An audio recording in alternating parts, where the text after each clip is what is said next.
Welcome to తొలి వార్తా news. ప్రజల కోసం ప్రజల పక్షం వార్తలు చదువుతుంది మీ మాధురి. బీసీ రిజర్వేషన్ గురించి ఢిల్లీలో చర్చించేలా సీఎం రేవంత్ రెడ్డి చేశారు.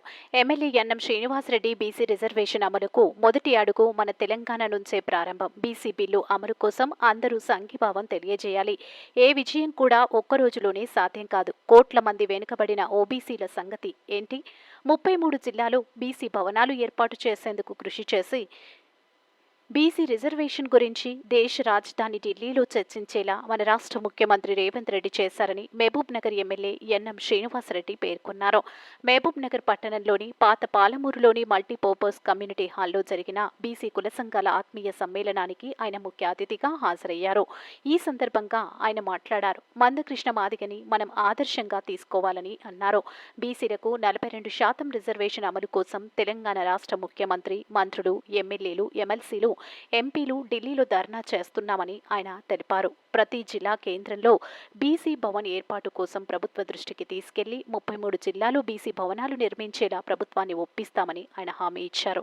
ఈ కార్యక్రమంలో టీపీసీసీ ప్రధాన కార్యదర్శి సంజీవ్ ముదిరాజ్, మోడా చైర్మన్ లక్ష్మణ్ యాదవ్, డీసీసీ ఉపాధ్యక్షులు సత్తూరు చంద్రకుమార్ గౌడ్, డీసీసీ ప్రధాన కార్యదర్శి సిరాజ్ కాద్రి, కాంగ్రెస్ పార్టీ సీనియర్ నాయకులు ఎన్పి వెంకటేష్, గోపాల్ యాదవ్, నాయకులు మైత్రి యాదయ్య, గోనెల శ్రీనివాస్, వెంకట నరసయ్య, శ్రీనివాస్ సాగర్, కృష్ణ ముదిరాజ్, పురుషోత్తం, గుండా మనోహర్, సంజీవరెడ్డి, ఎల్లంగారి భరత్ కుమార్, బుగ్గన్న తదితరులు పాల్గొన్నారు.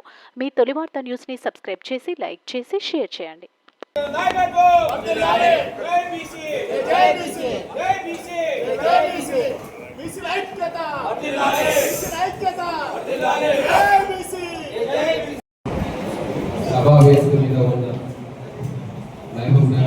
పెద్దలందరికీ వివిధ సామాజిక వర్గాలను ప్రజెంట్ చేస్తూ చాలా మంది పెద్దలు ఈ కార్యక్రమం. ఈరోజు ఒక చరిత్రాత్మకమైన రోజు. మా నాయకుడు రాహుల్ గాంధీ గారు భారత్ జోడో యాత్ర చేసినప్పుడు ఒక ఆలోచన వారికి వచ్చింది. 42% బీసీలకు అన్నిట్లలో వాటా కావాలి అని చెప్పి వారి ఆలోచన మేనిఫెస్టోలో పెట్టుకున్న తర్వాత ఈరోజు అధికారంలోకి వచ్చింది. దానికోసం జరిగే కార్యక్రమాలకు ప్రజలందరికీ తెలియాలి, బీసీ సమస్యలు కూడా అన్ని వినాలి అని చెప్పి మా సంజీవ్ ముదిరాజ్ గారు నాకు ఫోన్ చేసి కనుక్కుంటున్నామంటే చాలా మంచి సందర్భం.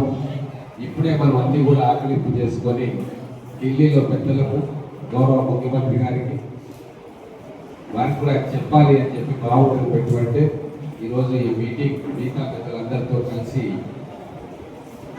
ఈ మీటింగ్ ఏర్పాటు చేసుకోవడం జరిగింది. ఈ మీటింగ్కి వచ్చిన మా వకీల్ గుర్మన్న గారు, శేఖరన్న గారు, గోర్నల్ శ్రీన్ గారు, వెంకటేశన్న గారు, మా మనోహర్ రాజు గారు, తర్వాత మా గోపాల్ యాదవ్ అన్న గారు, సంజీవ్ ముదిరాజు గారు, అలాగే చంద్రకుమార్ అన్న గారు, వెంకటేశ్వర గారు, తర్వాత మన దుర్మయ్య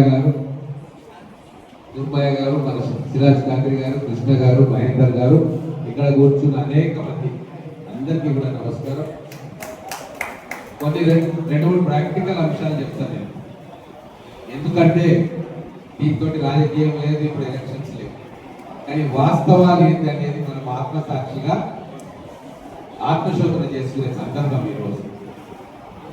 దానికోసం కొద్దిగా టైం ఎక్కువైనా సరే ఒక్కొక్కటి కూడా మీకు చెప్పాలని చెప్పి అనిపిస్తుంది. ఎప్పుడు కూడా బడుగు బలైన వర్గాలు కావచ్చు, అణగారిన వర్గాలు కావచ్చు, లేదా పీడిత వర్గాలు, అణచివేత గురైన వర్గాలకు చేదోడు ఆదోడుగా ఉండడానికి ఒక్కోసారి కొంతమంది యుగ పురుషులు ముందుకు వస్తా ఉన్నారు. వాళ్ళు ఆ కులం నుంచి రావాలని ఏమీ లేదు, వాళ్ళు ఏ కులం నుంచైనా రావచ్చు. ఇది మనం అందరం కూడా మనవాడే ఏదో చేయాలి అనుకున్నప్పుడు మనవాడు ఎప్పుడు వస్తాడో, టైం ఎప్పుడు అవుతుందో, కానీ ఎవరైతే మన పట్ల సానుకూలంగా వ్యవహరిస్తున్నారో వాళ్ళే మన వాళ్ళు అని చెప్పి వాళ్ళకు వెనుకకి ప్రోత్సహిస్తే మనం అనుకున్న కార్యాన్ని సిద్ధిస్తాం. నేను 2500 సంవత్సరాల క్రితం పోతాను. గౌతమ బుద్ధుడు ఎవరు? గౌతమ బుద్ధుడు క్షత్రియుడు, రాజు. కానీ ఎవరి కోసం రాజ్యాన్ని, ఇల్లును, సంసారాన్ని వదిలిపెట్టి వెళ్ళిపోయిండు. ఎవరిని చూసి వాళ్ళు చెల్లించిండ్రు. రాజభవనంలో ఉన్న వాళ్ళ బాధలు చూసి చెల్లించలే. బయట కోట బయట రాజ్యంలో ఉన్న అణగారిన వర్గాలు వాళ్ళ బాధలు, వాళ్ళ యొక్క గాథలు విని చెల్లించి ఇట్లా కాదు అని చెప్పి ప్రజల కోసం పనిచేయాలని చెప్పి అన్ని చెల్లించి బయటికి పోయిండు. అందుకే మహాత్ముడు అయ్యిండు, భగవానుడు అయ్యిండు గౌతమ బుద్ధుడు. అలాగే చాలా మంది గతంలో నుంచి ఇప్పటిదాకా ఎంతో మంది అనేక రకాలుగా ఎస్సీ వర్గాల కోసం కావచ్చు, బీసీ వర్గాల కోసం కావచ్చు, అలాగే రైతుల కోసం కావచ్చు తమ వంతు కృషి చేసి ఏ పోరాటం కూడా ఒక్క రోజుతో కాదు, ఈ 5 ఏళ్ల పాలనలో అవుతుంది అని చెప్పి కూడా అనుకోవద్దు. ఈ 5 ఏళ్లనే అవుతుంది అంటే అది రాజకీయ కోసం, ఓట్ల కోసం చేసే ప్రణాళిక అయితే తప్ప నిజంగా ఆ వర్గాల అభ్యున్నతి కోసం చేసే పనులు కావు. 1848లో మహాత్మా జ్యోతిబా పూలే గారు ఆ రోజు కంకణం కట్టుకున్నారు. సత్యశోధక సమాజం అని చెప్పి 73లో స్థాపించి ఈరోజు సమాజంలో జరుగుతున్న వివక్ష వాటి గురించి మొట్టమొదటిసారిగా యుద్ధం ప్రకటించి ఒక కార్యాచరణ చేశారు. ఆ కార్యాచరణ ఇప్పటికి కూడా కొనసాగుతూ ఉంది. కొన్ని విజయాలు లభించినాయి, ఇంకా అనేక విజయాలు రావాల్సి ఉంటాయి. అంబేద్కర్ గారు 1919-20 ప్రాంతాల్లో ఉద్యమం చేయడం మొదలుపెట్టింది. వారు నిజంగా వారు మొదలైన రోజు అనుకోలే వస్తుంది నాకు అని. అప్పుడు స్వాతంత్రమే రాలేదు. బ్రిటిష్ వారికి వినతి పత్రాలు ఇచ్చే పరిస్థితి నుంచి మన దేశం స్వాతంత్రం తెచ్చుకున్నాం. దాని తర్వాత రాజ్యాంగంలో దళితులకు రిజర్వేషన్ పెట్టుకున్నాం. ఎన్నో పోరాటాల ఫలితంగా ఆ రోజు ఆ విజయం అంబేద్కర్ గారి ఆలోచనతోటి జరిగింది. అలాగే బిపి సింగ్ గారు ఏ రోజు ఈ మండల్ కమిషన్ ఎవరు పట్టించుకోలే, కానీ వారు ఆ రోజు ఆ మండల్ కమిషన్ అనేది ఒకటి ఉంది అని చెప్పి బూజు దులిపి దాన్ని బయటికి పెట్టినందుకు అప్పుడు వ్యతిరేకించిన ఆ తర్వాత ప్రభుత్వాలు దాన్ని యాక్సెప్ట్ చేసి ఈ రోజు కేంద్ర ప్రభుత్వాలలో పబ్లిక్ సెక్టార్లో ఓబీసీ రిజర్వేషన్ కు అంకురార్పణ జరిగింది. అలాగే కాంగ్రెస్ పార్టీ నేత భారత్ జోడో యాత్ర సందర్భంగా అందరూ దళితుల గురించి మాట్లాడుతూ ఉన్నారు, వారి వెనుకబాటుతనం గురించి మాట్లాడుతూ ఉన్నారు. వారికి రాజకీయంగా కాన్స్టిట్యూషనల్ ప్రొటెక్షన్ వచ్చింది, కానీ కొన్ని సందర్భాల్లో అంతకంటే వెనుకబాటుకు గురైన కోట్ల మంది ఓబీసీ సమాజానికి చెందిన వారి సంగతి ఏంటి అని చెప్పి వారికి ఆలోచన వచ్చింది. ఆ రోజు గౌతమ బుద్ధుడు బయటికి వెళ్తే ఎట్లయితే ఆయన కనువిప్పు కలిగిందో, రాహుల్ గాంధీ గారు భారత్ జోడో యాత్ర కన్యాకుమారి నుంచి కాశ్మీర్ వరకు పోతే సమాజంలో ఉన్న రుగ్మతలు కావచ్చు, వెనుకబాటు తల కావచ్చు వారి దృష్టికి వచ్చింది. కాబట్టి ఎవరు ఏమన్నా సరే మనము ఉపాధిలో, విద్యలో, తరువాత రాజకీయంగా బీసీలకు సముచితమైన స్థానం దక్కాలి అని చెప్పి ఒక నినాదం అందుకున్నాడు. ఏంటది? జిత్ని ఆబాది ఉత్నా హిస్సేదారి. చాలా గొప్ప నినాదం అని. ఏదో రేపటి ఎన్నికలకో ఆ మర్నాటి ఎన్నికలకో వాటిని బలి చేయదలుచుకోలే ఆయన. అందుకే సుదీర్ఘ పోరాటమైనా సరే మనం చేస్తామని చెప్పి గట్టి నిర్ణయం తీసుకున్నాడు. ఇక్కడ చాలా మంది వస్తారు, నేను రేపే ఇస్తాం, ఎల్లుండే ఇస్తాం, రేపు ఇస్తా అంటే ఇయ్యలేదు, నువ్వు 10 ఏళ్ళు ఏం చేసినావు నాయన, దాని గురించి మాట్లాడారు. కాబట్టి ఈరోజు మీరు ఆలోచన చేసుకోవాలి, ఎవరు ఒక సుదీర్ఘమైన లక్ష్యంతో ముందుకు పోతా ఉన్నారు. ఏ పార్టీ ఖచ్చితంగా ఇది కావాలని మనస్ఫూర్తిగా కోరుకుంటున్నారు అనేది మీరు. ఇప్పుడు మీరు ఉన్నది ఇక్కడ 50-60 మందే కావచ్చు, కానీ మీరు మహబూబ్ నగర్లో ఉన్న అన్ని సమాజాలకు, అన్ని కులాలకు రిప్రజెంటేషన్ వహిస్తున్నారు, నాయకత్వం వహిస్తున్నారు. మీరు కరెక్ట్గా ఆలోచన చేయకుంటే మీ వర్గాలు, మీ కులాల ఆలోచన తప్పుదారి పడతారు. ఎవరికి సిన్సియారిటీ ఉంది, ఎవరు కార్యాచరణ చేస్తున్నారు, ఎవరు పేపర్ ప్రకటన చేస్తున్నారు, ఎవరు పేరు కోసం చేస్తున్నారు, ఎవరు ఎన్నికల కోసం చేస్తున్నారు, ఓట్ల కోసం చేస్తున్నారో అర్థం చేసుకోవాలి. రేవంత్ రెడ్డి గారు బీసీ రిజర్వేషన్ గురించి మాట్లాడకుంటే ఆయన అడిగినోడే లేడు. ఎవరు కూడా నువ్వు ఎందుకు చేయమని అడిగినోడు లేడు. కానీ మా నాయకుడు రాహుల్ గాంధీ గారి ఆలోచన ఇది కాబట్టి ఇది ఇంప్లిమెంట్ చేసే బాధ్యత నాది. కాంగ్రెస్ పార్టీ ముఖ్యమంత్రిగా వారి మాటలు, వారి ఆలోచనలు ఇంప్లిమెంట్ చేయాలి అని చెప్పి ఈరోజు ఎవరికి సాధ్యం కాదు అనుకున్న దాన్ని మెల్లగా పట్టాలు ఎక్కించాడు. చాలా మంది అన్నారు ఎందుకు చేసినాం, దానికి ఉదాహరణ కూడా ఉంది. ఎంత గొప్ప పని చేసిండు ఆయన అంటే, సిద్ధరామయ్య గారు ఎవరు? బీసీ కులాలకు సంబంధించిన వ్యక్తి, అత్యంత సీనియర్ నాయకుడు, గతంలో ముఖ్యమంత్రిగా ఉన్నాడు, ఉప ముఖ్యమంత్రిగా ఉన్నాడు, ఎన్నో పదవుల్లో వారు ఆర్తేర్యులు రాణించారు. అటువంటి కర్ణాటక రాష్ట్రంలో ఆయన ముఖ్యమంత్రి ఉన్నా కూడా అమలు చేయలేని ఈ రోజు రేవంత్ రెడ్డి గారు మొదటి టాప్లోనే అమలు చేయడానికి ప్రయత్నం చేస్తున్నారు. చిత్తశుద్ధితోటి పని చేస్తున్నారు, చట్టబద్ధంగా చేస్తున్నారు. మాటలు చెప్పట్లే, అయిపోతుంది అట్లే, కారణాలు వెతుక్కోలే, కష్టమే కానీ నేను మొదలు పెడతా అని చెప్పి ఏమేం కావాలో కోర్టు ఏం డైరెక్షన్స్ ఇచ్చిందో, ఎట్లయితే రేపు కోర్టులు ఖచ్చితంగా రాజ్యాంగంలోని ప్రతి అంశానికి విభేదిస్తే కోర్టులకు పోతాం, ఆ హక్కు సుప్రీంకోర్టుకు ఉంది. సుప్రీంకోర్టు కూడా రాజ్యాంగంలో ఉన్న ఆ ఆర్టికల్స్ బట్టి తీర్పిస్తుంది. సుప్రీంకోర్టు మనకు వ్యతిరేకము అనుకూలం కాదు, రాజ్యాంగంలో ఉన్న ఆర్టికల్స్ అనుకూలంగా అనుసరించి ఈ చట్టం ఉందా లేదా అని చూసే బాధ్యతనే వాళ్ళది. వాళ్ళు ఏమైనా అనవచ్చు, కానీ ఏదైతే ప్రిస్క్రైబ్డ్ మోడల్ ఉందో దాని ప్రకారంగా మనం పోతాం. ఇంగ్లీష్లో ఎస్ఏ రాయాలంటే పిల్లలు మొదలు ఏబిసిడి నేర్చుకోవాలి. ఏబిసిడి లేకుండా నేను ఎస్ఏ రాస్తా అంటే ఆ ఎస్ఏ రాయలేరు. కాబట్టి చట్టబద్ధంగా ఏమేం చేయాలి అని చెప్పి సున్నా కాడి నుంచి మొదలు పెట్టి ఈరోజు దేశ రాజధానిలోనే బీసీ రిజర్వేషన్ గురించి చర్చించేటట్టుగా మన గౌరవ ముఖ్యమంత్రి రేవంత్ రెడ్డి గారు తీసుకొని పోతున్నారు. ఇంతకు మొత్తం సమాజం కూడా వారు చేస్తున్న ఆ పనిని హర్షించాలి. సాక్షాత్తు రాహుల్ గాంధీ గారు అన్నారు మొన్న ప్రజెంటేషన్ లో, మీరు వినే ఉంటారు, కర్ణాటకలో చేయలేనిది సొంత కులం నుంచి ఒత్తిడి వస్తుందేమో, రేవంత్ రెడ్డి చేయలేడేమో అని అన్నాడు. కానీ ఆయన అందరినీ ఒప్పించుకొని ముందుకు పోయి అసెంబ్లీలో పాస్ చేయించిండు అని చెప్పి ఒక గొప్ప మాట అన్నారు. అది వాస్తవం. ఈరోజు అసెంబ్లీలో బీసీలు ఎంతమంది ఉన్నారు? ప్రతిపక్షం కానీ ప్రభుత్వంలో కానీ చాలా తక్కువ మంది ఉన్నారు. మరి అసెంబ్లీలో ఎట్లా పాస్ అయ్యి, ఎవరు దీన్ని పాస్ చేయించారు, ఎవరు అందరినీ పిలిచి సంజాయించారు? అట్లా కాదు, అన్ని వర్గాలకు నేను ప్రొటెక్షన్ ఇస్తా, ఏది అవసరమో వాళ్ళకి ఇవ్వాలి అని చెప్పి ప్రవేశపెట్టి ప్రతిపక్షాలను కూడా మద్దతు ఇచ్చేటట్టు చేసింది.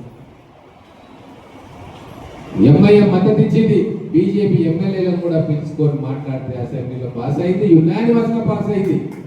ఇది మీరు అర్థం చేసుకోవాలి. స్వార్థ రాజకీయాల కోసం, ఇద్దరు ముగ్గురు నాయకుల కోసం ఇన్ని కోట్ల మంది భవిష్యత్తును మనం పనంగా పెట్టొద్దు. వాళ్ళు దొంగ మాటలు మాయ మాటలు మాట్లాడినా నిజమైంది అనేది నిప్పులాగా మీరు పెద్దలందరూ కూడా అర్థం చేసుకోవాలి. దీంట్లో రాజకీయాలకు తావులేదు, ఎలక్షన్లకు తావులేదు. కౌన్సిలర్ సీట్ గెలవాలనో, ఎమ్మెల్యే సీట్ గెలవాలనో, ఎంపీ గెలవాలనో, ఇంకేదో కావాలని చెప్పి తప్పు డైరెక్షన్ లో పోతే ఆ పని కాదు. ఈరోజు మనం కరెక్ట్ డైరెక్షన్ లో ఉన్నాం. ఎక్కడైతే తాకాలో అక్కడ తగులుతా ఉంది గుండు. కులగరణ చేయలేమన్నారు, చట్ట ప్రకారం కుదరదన్నారు, కానీ కులగరణ చేసినాం. ఎన్నో మీటింగ్లు పెట్టిండ్రు, హైకోర్టు నుంచి వచ్చింది, అయినా సరే డెడికేటెడ్ కమిషన్ వేసినాం. డెడికేషన్ కమిషన్ కావాలంటే కమిషన్ వేసినాం, రివ్యూ కమిటీ కావాలంటే ఆ రిపోర్ట్ తీసుకొని రివ్యూ కమిటీకి ఇచ్చినాం, అసెంబ్లీలో చర్చ పెట్టాలంటే అసెంబ్లీలో చర్చ పెట్టినాం. ఏమేమి లీగల్ గా ఎవరెవరు అడ్డంకులు సృష్టిస్తున్నారో వాటన్నిటిని కూడా అధిగమించి ఒక్కొక్క మెట్టు ఒక్కొక్క మట్టు ఎత్తి, ఇది సాధారణ విజయం కాదు. ఈ విజయాన్ని మనం అందిపుచ్చుకోవాలి, నిలబెట్టుకోవాలి. మన మందకృష్ణ మాదిగ గారి స్ఫూర్తి వాస్తవంగా ఆ రోజు ఆయన మొదలు పెట్టినప్పుడు కానే కాదన్నారు. తర్వాత చంద్రబాబు నాయుడు గారి హయాంలో 2 సంవత్సరాలు జరిగింది, మళ్ళీ 5 కోట్లు కట్టేసినాయి. కాదు అని చెప్పి ఎంతమంది చెప్పినా నేను సాధిస్తానని చెప్పి నిలబడ్డందుకు ఈ రోజు అంతిమంగా ఆ వర్గీకరణ అనేది మన రాష్ట్రంలో జరిగింది. దానికి కూడా రేవంత్ రెడ్డి గారు మీరేసుకొని ఇది నా బాధ్యత వర్గీకరణ చేయడం అని చెప్పి దానికి కావాల్సినవన్నీ కూడా మళ్ళీ కమిషన్ వేసిండు. షమీమ్ అఖ్తర్ కమిషన్ రిపోర్టు తీసుకొచ్చుకున్నాడు. 3 కులాలుగా 3 కేటగిరీలుగా వర్గీకరణ చేసిండు. అంటే ఒక మనిషికి చిత్తశుద్ధి ఉంటే, ఒక పార్టీకి చిత్తశుద్ధి ఉంటే, ఆ పార్టీలోని సభ్యులందరూ వాళ్లకు మద్దతు ఇస్తే ఎన్ని విజయాలైనా సాధించవచ్చు. కొద్దిగా లేట్ అవుతుండొచ్చు, కానీ తప్పకుండా విజయం వస్తుంది అన్న విషయం మీరు అందరూ కూడా బీసీ కుల పెద్దలు గ్రహించాలని చెప్పి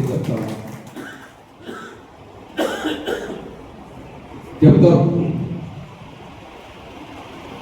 బీసీలకు ముస్లింలకు 10% ఇస్తారు. అయ్యా ఎందుకు అబద్ధాలు చెప్తారు మీరు అందరూ? మన మహబూబ్ నగర్ లో ఒకవేళ రేపు 42% బీసీలకు వచ్చింది, మనం విజయం సాధించినాం అనుకో, ఎన్ని వార్డులలో ముస్లింస్ ఉంటారో మీకు తెలియదా? పద్మావతి కాలనీలో పోయి ఒక మైనారిటీ పోటీ చేసి గెలుస్తాడా?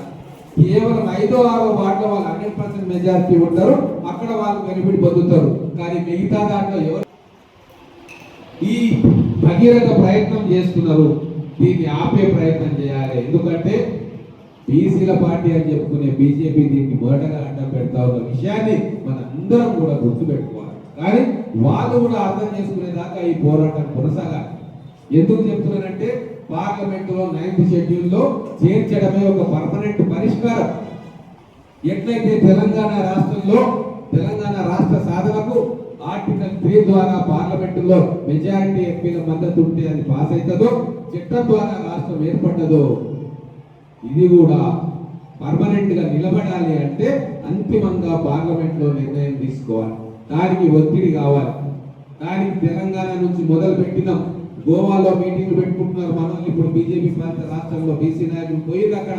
రేపు ఢిల్లీలో అందరు నాయకులను దేశవ్యాప్తంగా బీసీ నాయకులను పిలుచుకొని అక్కడ ధర్నాలు చేస్తున్నాం, మీటింగ్ పెడుతున్నాం. రేపు ఉత్తరప్రదేశ్ లో మొదలైతుంది, బీహార్ లో మొదలైతుంది, వెస్ట్ బెంగాల్ లో మొదలైతుంది, మధ్యప్రదేశ్ లో మొదలైతుంది. ఒక మొదటి అడుగు మనం తెలంగాణ రాష్ట్రం నుంచి గౌరవ ముఖ్యమంత్రి రేవంత్ రెడ్డి గారి నేతృత్వంలో కాంగ్రెస్ పార్టీ ఆలోచన విధానాలకు అనుకూలంగా రేవంత్ రెడ్డి గారు చేస్తా ఉన్నారు. దీన్ని మీరు అందరూ కూడా దయచేసి ఆలోచించాలి. మీకోసం పోరాటం చేస్తున్న పార్టీ ఈ రోజు, నాయకుడు ఈ రోజు కాంగ్రెస్ రూపంలో మనకు వచ్చింది. రాహుల్ గాంధీ గారి రూపంలో మనకు అక్కడ నిలబడి నిటారుగా కొట్లాడడానికి, దేశాన్ని కదిలించడానికి వారు సిద్ధంగా ఉన్నారు. చిన్న చిన్న రాజకీయాలతో నాకు లాభం అవుతుందో కాదు అన్న దాంట్లో ఒక గొప్ప అవకాశాన్ని మన భావి తరాలకు ఇచ్చే ఒక మార్గాన్ని మనకు స్వార్థ చింతనతో ఆపుకోకూడదు. ఎప్పుడు కూడా సమయం వస్తుంది, సమయం వచ్చిన రోజు దేశమంతా కూడా ఒక్కటై నిలుస్తుంది. కానీ ఆ దేశం ఒక్కటి కావడానికి కింద ఎన్నో పోరాటాలు చేయాల్సి వస్తుంది, ఎంతో మందిని కదిలించాల్సి వస్తుంది, ఎంతో మందిని ఒప్పించాల్సి వస్తుంది. ఆ కార్యక్రమం ఇప్పుడు కాంగ్రెస్ పార్టీ చేసుకుంటా ఉంది. ఖచ్చితంగా కులగణన బీజేపీ ప్రభుత్వం కులగణన చేస్తే దాంట్లో బీసీ కులగణన ఉంటది అని చెప్పి ప్రకటన చేసింది. ఎందుకు చేసింది? 2 సంవత్సరాలు చేయండి. ఈరోజు తెలంగాణలో మనం చేసి నువ్వు తప్పు చేస్తున్నావు, మీరు కులగణనే చేయలేదు, 2011 నుంచి 2020 దాకా మీరు బీసీ కులగణన కాదు కదా, కులగణనే మీరు చేయలేదని చెప్పి పార్లమెంట్ వేదికగా ఎత్తి చూపుతున్నందుకు భయపడి ఈ రోజు కులగణనతో పాటు బీసీ కులగణన చేస్తామని చెప్పి ఇప్పుడున్న ప్రభుత్వం, బీజేపీ ప్రభుత్వం చెప్తుంది. అంటే మన అందరి ఒత్తిడి వాళ్ళకి తెలుసు. పక్కకు పోతే రేపు మద్దతు ఇస్తున్న బీసీ కులాలు మొత్తం బీజేపీని పాతాళంలోకి తొక్కుతాయని చెప్పి వాళ్ళకి ఆలోచన వచ్చింది. కాబట్టి ఈ రోజు కులగణనకు వాళ్ళు అంగీకరించారు. కాబట్టి మీ మార్గం, మీ లక్ష్యం మీరు స్పష్టంగా మనసులో పెట్టుకోవాలి. ఇక్కడ ఉన్న పెద్దలందరినీ కూడా నేను అదే కోరుతా ఉన్నా, అధ్యయనం చేయండి. ఎవరో చెప్పిన మాటలకు లొంగిపోకండి. మాట ఎందుకు వింటారు? నేను మీ వాడిని, మీ కులపు నా మాట అంటే తప్పు. మీ వాడు, మీ కులం అనుకునే వాళ్ళు ఇప్పటిదాకా సరైన దాన్ని చూపలే. ఆ సరైన దాని రాహుల్ గాంధీ గారు కాంగ్రెస్ పార్టీ రూపంలో మనకు వచ్చింది. దాన్ని మేము ఆచరిస్తా ఉన్నాం. అందుకే ఈ గొప్ప ప్రయత్నం మేము చేస్తా ఉన్నాం. మా అందరం ఎమ్మెల్యేల ఎమ్మెల్సీగా మేము ఢిల్లీలో పోతా ఉన్నాం. మా 42% రిజర్వేషన్ల కోసం మేము అక్కడ ధర్నా చేస్తా ఉన్నాం. దాని తర్వాత ఈ పోరాటం ఏమేమి రూపాలు తీసుకుంటుందో చూద్దాం. ఒప్పుకుంటుందా? గవర్నర్ సంతకం పెడతారా? రాష్ట్రపతి పెట్టరా? ఎవరు బీసీల పక్షాన్ని నిలబడుతున్నారు? ఎవరు కళ్ళబొల్లి మాటలు చెప్పి ముస్లింలను ముందర పెట్టుకొని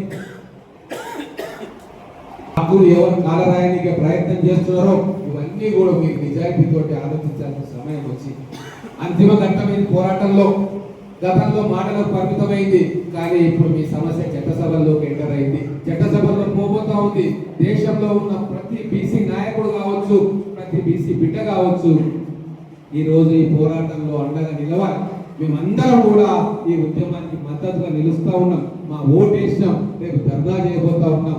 భవిష్యత్తులో ఎటువంటి కార్యక్రమానికైనా మేము మనస్ఫూర్తిగా దాంట్లో పాల్పంచుకుంటాం. ఆంధ్రప్రదేశ్ అసెంబ్లీలో బిల్లు పాస్ కాస్తే ఎట్లా పాస్ అవుతుంది భయ్? మీరు 119 వారు 175 అన్నారు, అయ్యిందా లేదా? పార్లమెంట్ ఎట్లా పాస్ అవుతుంది భయ్? మీరు ఇంతమంది ఉన్న దేశం మొత్తం వ్యతిరేకం చేస్తుంది అని అయ్యిందా లేదా? అయ్యింది. ఇది కూడా అవుతుంది. దాన్ని పోరాటం చేయాలి, సంఘటితంగా ఉండాలి. మన చిన్న చిన్న సమస్యలను పక్కన పెట్టాలి. మనం అందరం కూడా ఈ బీసీలో మనకు రిజర్వేషన్ కోసం విద్యలో, ఉపాధిలో, లోకల్ బాడీస్ లో అంతిమంగా చట్టసభల్లో తీసుకురావడానికి మొదటి అడుగు పడ్డది. దీనికి మీరందరూ కూడా సంఘీభావం తెలపాలి, మద్దతు తెలపాలి. రాబోయే రోజుల్లో ఏదైనా పోరాట రూపం తీసుకుంటే మీరందరూ కూడా ఏకతాటిపై రావాలి.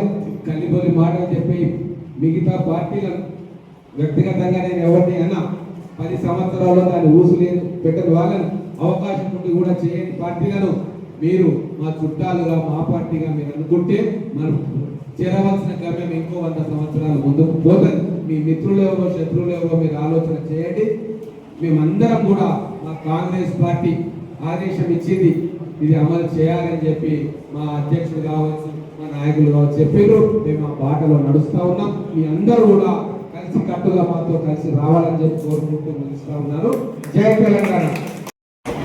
ముఖ్య అతిథిగా వచ్చేసిన మన ప్రీతం నేత, మన మామూలు శాసనసభ్యులు ఎన్ఎన్ శ్రీనివాసరెడ్డి గారికి, వేదిక పైన ఉన్న నాయకులకు అందరికీ, నా ముందు ఉన్న బీసీ బిడ్డలందరికీ నమస్కారాలు తెలియజేస్తూ, ఈరోజు ఒక అడుగు ముందు పడ్డది. ఎన్నో ఏళ్ళ నుంచి ఒక బీసీ భవనం లేదంటేనే 4 బీసీలు ఎమ్మెల్యేలు అయింది మామూలు. కానీ ఒక్కరోజు కూడా వాళ్ళు కూడా బీసీల కోసం బీసీ భవన్ పెట్టాలనే ఆలోచన ఎందుకు రాలేదో మాకు కూడా తెలియదు. ఆ రోజు మన గోనెల్ సీన్ వచ్చిండు, ఆ రోజు వచ్చిన ఆఫీస్కి వచ్చి మామూలులో బీసీ భవన్ అనేది లేదు కనుక మీరు మూడా చైర్మన్ అయిన మీరు బాధ్యత తీసుకోండి, ఎమ్మెల్యే గారు ఉన్నారు, మీరు కూడా పూర్తిస్థాయిలో బాధ్యత తీసుకుంటే మన బీసీ భవన్ కట్టుకోవచ్చు అనేది ఆలోచన వచ్చింది. కనుక మూడా తరఫున కూడా సార్ ఎమ్మెల్యే గారు మనకు ఎటువంటి పరిస్థితుల్లో మనకు స్థలం కేటాయించాలని చెప్పేసి అందరి పక్షాన కోరుకుంటూ, ఒకవేళ ప్లేస్ ఇచ్చిన తర్వాత నిధులుంటే కూడా మూడో తరఫున కూడా బీసీ బిల్డింగ్ పెట్టడానికి కూడా నేను వెనుకాడేది లేదు. ఎన్నో ఏళ్ళ తర్వాత ఈరోజు 42% ప్రజాప్రభుత్వం ఏర్పడిన తర్వాత 42% బీసీల కోసం రిజర్వేషన్ కేటాయించింది. అది ఈబీసీలకే ఇచ్చిన తర్వాత మనం 42% కోసం మనం అందరం కూడా కలిసికట్టుగా అన్ని బీసీ కులాలందరూ కూడా ఏకమై కొట్లాడాలి. ఎందుకంటే 90లో బీపీ సింగ్ గారు 29 రిజర్వేషన్ మండల కమిషన్ తెచ్చిండు. ఆ రోజు ఉన్న ప్రభుత్వాలు కానీ అందరూ కానీ అడ్డుకున్నారు. ఆ రోజు కూడా అందరూ బీసీలంతా దేశవ్యాప్తంగా ఉద్యమం చేపట్టింది. అప్పుడు నేను ఢిల్లీలో ఉండి నేను కూడా జిల్లా కన్వీనర్ నుండి ఆ రోజు కూడా ఏఎంసీఎఫ్ అనే anti mandal commission, BC pro mandal commission ఆ రోజు కూడా కన్వీనర్ నుండి ఆ రోజు మొత్తం బీసీ ఉద్యమాలన్నీ నడిపేది కదా. ఆ రోజు నాకు మన గోపాల్ అన్న, చంద్ర కుమార్ అన్న, రాజారావు ఆ రోజు అక్కడి నుంచి పి చంద్రశేఖర్ గారు ఆ రోజు అందరూ కలిసి కన్వీనర్ పెట్టి ఆ రోజు కూడా మనం అడ్డుకోవడం జరిగింది. ఆ రోజు కూడా మేము స్థాయిలో బీసీలకు అన్యాయం జరగకుండా కాపాడుకొని ఆ రోజు కూడా రిజర్వేషన్ కాపాడుకున్నాం. కనుక మనం అందరం కూడా బీసీలు అయితే సంఘటనలు అయితే మనం ఏదైనా సాధించవచ్చు. కనుక ఈరోజు కూడా మన ఎన్ఎన్ శ్రీనివాసరెడ్డి గారు బీసీ రెడ్డి, ఎందుకంటే నా ఎగ్జాంపుల్ నేను మీ దగ్గర నిలబడ్డా అంటే కూడా వాళ్ళు ఎంతోమంది రెడ్లు వచ్చి కూడా మాకు కూడా చైర్మన్ కావాలంటే వాళ్ళు డబ్బులు ఇస్తా అన్న చైర్లు కూడా 3 ఎమ్మెల్యేలు కూడా కలిసికట్టు ఒక బీసీకి ఇవ్వాలని పార్టీకి పనిచేస్తాం అని చెప్పేసి కోరుకుంటూ ఈరోజు మీ దగ్గర నిలబెట్టినందుకు ఎన్ఎన్ శ్రీనివాసరెడ్డి గారు కూడా కృతజ్ఞతలు తెలియజేస్తూ, నాకు అవకాశం ఇచ్చినందుకు వీళ్ళందరికీ కృతజ్ఞతలు తెలియజేస్తూ, కంపల్సరీ బిల్డింగ్ కూడా మూడో తరఫున తప్పకుండా డబ్బు పెట్టడానికి కోరుకుంటూ నాకు ఈ అవకాశం ఇచ్చినందుకు కృతజ్ఞతలు తెలియజేస్తూ, చిన్న విన్నపం మా వార్డులో ఒకైనా చనిపోయాడు, సాగుపోయేది. ఈరోజు మన పాతపాలమూరు కమ్యూనిటీ హాల్లో బీసీ ఆత్మీయ సమ్మేళనం బ్రహ్మాండంగా జరుగుతుంది. ఇప్పుడే మన ఎమ్మెల్యే గారి ఆధ్వర్యంలో బీసీ భవనం గురించి బీసీ సంఘాల నాయకులు ప్రతి సంఘంకి వెళ్ళి కూడా అందరూ వచ్చారు. అయితే మేము బీసీలో ముఖ్యంగా కోరుకునేది ఏంటంటే బీసీలు రాజ్యాధికారానికి చాలా దూరంగా ఉన్నారు. బీసీలకు రాజ్యాధికారం రావాలి, అలాగే రిజర్వేషన్ రావాలి, అలాగే నామినేట్ పదవిలో కూడా సమన్వయం కల్పించాలి. అలాగే ముఖ్యంగా బీసీలకు ఉండడానికి బీసీ భవన్ లేదు. బీసీ భవన్ ఏర్పాటు కొరకు చాలా ఏళ్ళుగా పోరాటం చేస్తున్నాము, అయినా కాలేరు. మన ఎమ్మెల్యే ఎన్ఎం శ్రీనివాసరెడ్డి గారు మన సానుకూలంగా మాకు మాట ఇచ్చారు. మేము 4 ఎకరాల ల్యాండ్ మాకు ఇవ్వాలి, అలాగే ఒక 50 కోట్ల రూపాయలు బీసీ భవనం కొరకు కూడా మంజూరు చేయాలని మేము కోరుకుంటాము. అందుకు సానుకూలంగా కూడా మా సంఘాల నాయకులందరూ కూడా మాట్లాడుతున్నాము. ముఖ్యంగా పాలమూరులో ఏ పోరాటం చేసినా, ఏ ఉద్యమం చేసినా కూడా బీసీలమే అన్యాయంగా బలవుతున్నాం. కానీ అధికారంకి వచ్చేవరకే అది ఎక్కడో ఎన్నికపోతుంది. ఎందుకు పోతుందంటే ఫైనాన్షియల్గా లేదు, వాళ్ళకి డబ్బులు లేవు. టికెట్ ఇప్పుడు కార్పొరేషన్ ఎన్నికల్లో టికెట్కి ఏమని చెప్తే కూడా బీసీలకు డబ్బులు లేవు కదా పెట్టుకోవడానికి, టికెట్లు వెళ్ళి అంటున్నారు. డబ్బులు చూడవద్దు ప్రామాణికము. డబ్బులు ఇలా ఉంటారో రేపు పోతాయి. డబ్బులు వాళ్ళు సంపాదించుకుంటారు. అది కాదు కదా, పేరు ఉండాలి, ప్రఖ్యాతి ఉండాలి, పబ్లిక్ సేవ చేస్తూ ఉండాలి. డబ్బులు సంపాదించి రాజకీయాలకు వచ్చిన వాళ్ళు ఇలా మన టీఆర్లో ఉండే ఇలా కాంగ్రెస్కి వచ్చినారు. వాళ్ళకంతా టికెట్లు ఇస్తే మామూనారు సర్వనాశనం అయిపోతుంది. కాబట్టి కాంగ్రెస్ పార్టీ కూడా చెడ్డు పేరు వస్తుంది. ఆ విధంగానే ఎమ్మెల్యే గారు ఆలోచన చేస్తున్నారు. కాంగ్రెస్ నాయకులు కూడా మేము డిమాండ్ చేస్తున్నాము. నిజమైన కార్యకర్తలకు గేర్లో ఉన్న సర్వే చేసి ఎవరికైతే బీసీలకు ఎక్కువ టికెట్లు ఇవ్వాలి, బీసీలకే అధికారాలు ఎక్కువ ముడికి ఇవ్వాలని మేము కోరుకుంటున్నాము. అందరికీ జై శ్రీరామ్. ఈరోజు పాలమూరు పట్టణం పాత పాలమూరులో ఉన్న మల్టీపర్పస్ కమ్యూనిటీ హాల్లో బీసీ కులాల ఆత్మీయ సమ్మేళన కార్యక్రమం జరుగుతుంది. ఈ కార్యక్రమానికి అన్ని కుల సంఘాల అధ్యక్షులు, సభ్యులు హాజరయ్యారు. వీళ్ళ మెయిన్ ఎజెండా ఏంటంటే పాలమూరు పట్టణంలో బీసీ భవనం కావాలి. దానికోసం ఈ సమావేశం ఏర్పాటు చేసిండ్రు. దీనికి స్థానిక ఎమ్మెల్యే ఎన్ఎం శ్రీనివాసరెడ్డి గారు సానుకూలంగా స్పందించి ఒక సమావేశం ఏర్పాటు చేయండి, నేను వచ్చి మాట్లాడి తీర్మానం చేసి బీసీ భవనానికి నేను ప్లానింగ్ చేస్తా అని చెప్పి మాట ఇచ్చిండ్రు. ఇంకో విషయం ఏంటంటే బీసీ నినాదం ఎత్తుకుంటూ బీసీ వాదం తలకెక్కించుకుంటూ కొంతమంది పగటి వేషగాళ్ళు ఈ మధ్య పాలమూరులో చాలా తిరుగుతున్నారు.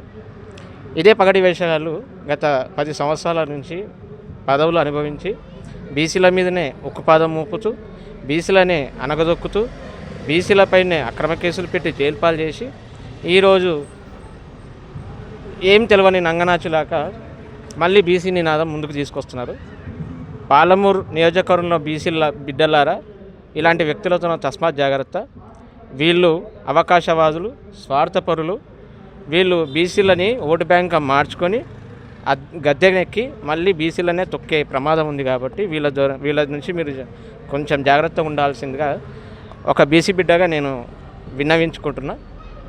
తర్వాత ఏ పార్టీ అయినా సరే, బీఆర్ఎస్ అయినా, బీజేపీ అయినా, కాంగ్రెస్ అయినా, ఏ పార్టీ అయినా కూడా 42% రిజర్వేషన్కు అనుకూలంగా పాలమూరులో ఉన్న 60 కార్పొరేటర్లకు 42% బీసీలకు బీఫామ్ ఇవ్వాల్సిందిగా ప్రతి పార్టీ అధ్యక్షులని కోరుకుంటున్నాను. జై శ్రీరామ్. అన్ని ఏకతాటిపైన వచ్చి మహబూబ్నగర్ జిల్లా కేంద్రంలో బీసీలందరికీ ఒక కమ్యూనిటీ భవనము ఏర్పీసీ సంఘాలన్నీ కలిసి గౌరవ ఎమ్మెల్యే గారికి రిప్రజెంటేషన్ ఇవ్వాలని చెప్పేసి ఈరోజు సమావేశం ఏర్పాటు చేయడం జరిగింది. ఆ బీసీలందరూ ఏ కులానికి వాళ్ళు ఉంటే అంతకన్నా ముఖ్యము అందరు కులాలు ఒకే దగ్గర ఉండడం, ఆ కార్యక్రమాలు నిర్వహించుకోవడానికి ఉపయోగపడుతుందనే ఉద్దేశంతోనే ఈ నిర్ణయం తీసుకోవడం జరిగింది. ఉమ్మడి జిల్లా కేంద్రంలో బీసీ భవన్ ఏర్పాటు గురించి ఈరోజు అన్ని కుల సంఘాలు, ప్రజా సంఘాలు, అన్ని పార్టీల్లోని బీసీ సంఘ నాయకులు వచ్చి ఈరోజు సమావేశం ఏర్పాటు చేసుకోవడం జరిగింది. దీనికి ఎమ్మెల్యే గారికి రిప్రజెంటేషన్ ఇవ్వబోతున్నాం. ఎందుకంటే ఈ మహబూబ్నగర్ జిల్లా కేంద్రంలో దాదాపు 60% ఉన్న బీసీలకు బీసీ కుల సంఘాలు కానీ ఏదైనా కార్యక్రమం చేసుకోవాలనుకున్నా బయట రెంట్లు తీసుకొని, కిరాయికి తీసుకొని అక్కడ కార్యక్రమం నిర్వహించుకునే పరిస్థితిలో ఉన్నాం. కాబట్టి బీసీలకు అందరికీ, అన్ని కుల సంఘాలకు కానీ అందరికీ కానీ ఒక వేదికలాగా ఒక బీసీ భవన్ ఉంటే దాంట్లో మేము కార్యక్రమం చేసుకునే అవకాశం ఉంటుంది. మా బీసీ భావజాలాన్ని బయటికి విస్తరించడానికి అవకాశం ఉద్దేశంతో ఈరోజు చేస్తున్నాం. దీనికి ఎమ్మెల్యే గారు సానుకూలంగా స్పందించి బీసీ భవన్ కేటాయించాలని మేము బీసీ సంఘాల తరపున అందరి తరపున కోరుచున్నాం. కిన్నర్ శేఖర్, నాయబ్రాహ్మణ సంఘం రాష్ట్ర ప్రధాన కార్యదర్శి. ఈరోజు మహబూబ్నగర్ జిల్లాలో బీసీ సంఘ భవనం ఏర్పాటు చేయడానికి మన అన్ని కుల సంఘాలను, అన్ని బీసీ సంఘాలను ఈరోజు సమావేశపరిచి మరి ఆ యొక్క బీసీ భవన్లో స్కిల్ డెవలప్మెంట్ ప్రోగ్రామ్ కానీ, తర్వాత గ్రంథాలయం కానీ, బీసీలకు ఏ విధంగా ఈ యొక్క ప్రభుత్వం ద్వారా లబ్ధి పొందే స్కీమ్స్ ఉంటే కూడా తెలియజేయడానికి కొరకు అక్కడ అవకాశం ఉంటుంది. కాబట్టి అన్నిటికీ ఆ యొక్క బీసీ భవన్ ఉపయోగపడేటట్లు ఉండాలని పెద్ద ఎత్తున ఆ బీసీ భవన్కు నిధులు కేటాయించి ఈరోజు మహబూబ్ నగర్లో బీసీలకు ఒక ఆత్మగౌరవాన్ని నిలబెట్టడానికి ఎమ్మెల్యే గారు కృషి చేసి మా ఈ యొక్క ఆత్మగౌరవ భవనానికి త్వరలో ఈ యొక్క నిధులు కేటాయించి మాకు అందరికీ అందుబాటులోకి వచ్చే విధంగా చేస్తారని ఆశిస్తున్నాం. నా పేరు పురుషోత్తం, ప్రజల సంఘం రాష్ట్ర ఉపాధ్యక్షుని. ఈరోజు మహబూబ్ నగర్లో జరుగుతున్నటువంటి బీసీ ఆత్మీయ సమ్మేళనం కార్యక్రమాన్ని బీసీ కుల సంఘాలతో పాటు ఏర్పాటు చేసుకోవడం జరిగింది. ఈ కార్యక్రమాన్ని చూస్తూ ఉన్నాం మేము 30-40 ఏళ్ళ నుంచి. నాకు 30 ఏళ్ళ అనుభవం రాజకీయంలో. అయితే కాంగ్రెస్ పార్టీ చూసినాం, టీడీపీ చూసినాం, తర్వాత ఇప్పుడు కాంగ్రెస్ వచ్చింది, టీఆర్ఎస్ చూసినాం. బీసీల మీద చాలా చునకన భావంగా ఉంది. దాంట్లో భాగంగానే గత పాలకులు కూడా మమ్మల్ని విస్మరించడం జరిగింది. ఇప్పుడు మాకు బీసీ భవన్ గురించి కాంగ్రెస్ ప్రభుత్వం 42% ఇస్తున్నటువంటి బీసీ రిజర్వేషన్తో పాటు మాకు దీంట్లో కూడా న్యాయం చేయాలని కూడా మేము కోరుతూ ఉన్నాం. ఎందుకంటే గతంలో నాయకులందరూ చెప్పడం జరిగింది, మేము ఆ కులానికి ఇస్తున్నాం, ఈ కులానికి ఇస్తున్నాం, కానీ అన్ని కులాలకు కూడా చాలా అసంపూర్తిగా ఉన్నాయి. ఇప్పుడు మేము అడిగేది ఏంటంటే, మమ్మల్ని చిన్నగా చూడకండి, మమ్మల్ని ఏ కులాన్ని కూడా విస్మరించినట్టుగా చూడకండి. పెద్ద ఎత్తున చూసి బీసీలు 62%గా ఉన్నారు. కాబట్టి బీసీలకు తగినట్టుగా వాళ్ళు ఓట్లేసే యంత్రాలే కాకుండా వాళ్ళు కూడా వాళ్ళు వేస్తే గెలుస్తామనే ఆలోచనతో కూడా బీసీలను చూడాల్సిన అవసరం ఉంది. ఎందుకంటే వాళ్ళు 62%, 50% అనుకుంటున్నాం, కానీ మమ్మల్ని 42% ఉన్నా కూడా మాకు రిజర్వేషన్లు ఖరారు చేయాల్సిన అవసరం ఉంది. మేము ముఖ్యంగా ఈరోజు కార్యక్రమాన్ని ఏంటంటే, బీసీ భవన్కు మహబూబ్నగర్ చుట్టుపక్కల కానీ టౌన్లో కానీ మాకు ఒకటి బీసీ భవన్ కేటాయిస్తూ 2 ఎకరాల భూమిని కేటాయించాలని మేము ప్రభుత్వాన్ని కోరుతా ఉన్నాం.